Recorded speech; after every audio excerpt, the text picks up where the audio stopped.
All right, today we are looking at a Kawasaki 620 Twin V engine.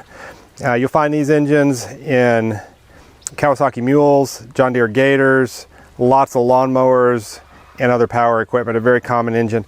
And one of the failure points on them is the crankshaft bearing, and that's what's happened to this one. So the question we're going to answer today is, can you replace the crankshaft and crankshaft bearing without removing the upper end of the engine, without taking the heads off? And the reason we want to do that in this particular engine is we did a complete rebuild on it not that long ago, and then we had an oil pump failure that caused the main bearing to seize. So to answer that question, the answer is yes. So we're going to pull the cam shaft out, and we've already pulled the push rods. They're pushing on these lifters, so they will try to pop down on you. We'll also, to save you time watching the videos, have also already removed the caps on the bottom of the connecting rods. So basically we've just taken off the side of the engine, and we are getting ready to get down to the puzzle part of it. And this is the part that would take a little bit of time to figure out. We're going to try to save you guys a little bit of time today.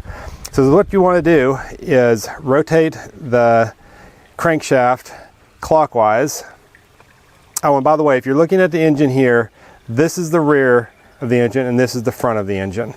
So we want to push the rod on the rear cylinder all the way in.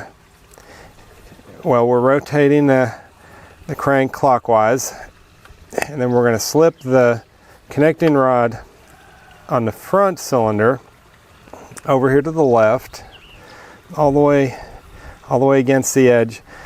And then the trick is we're going to pull that piston down, and you want to pull it down just until the skirt of the piston is flush with the bottom of the cylinder wall. If you can get the camera in here and see, you see the skirt of the piston coming out here. You want it just right. We're going to push it back in now. We want it just right flush with the bottom of that cylinder.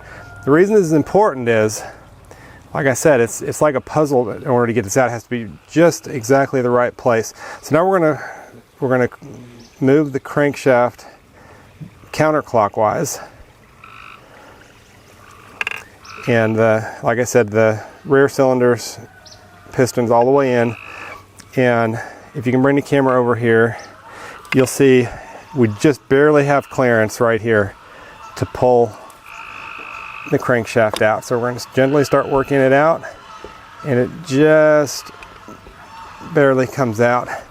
Then we're going to hold the rear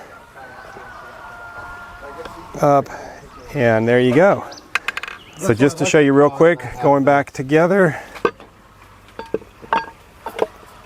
we'll hold the connecting rod on the rear cylinder up, and then it slips back in exactly the same way. And to reassemble, we push that back in, rotate clockwise, then bring it back counterclockwise.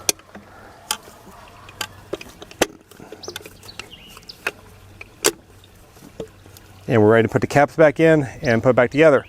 Of course, we have already replaced the main bearing back here, but I hope that saves you some time. And this is a fairly easy job and saves you a lot of time if you don't have to take off the heads. We appreciate you watching the video.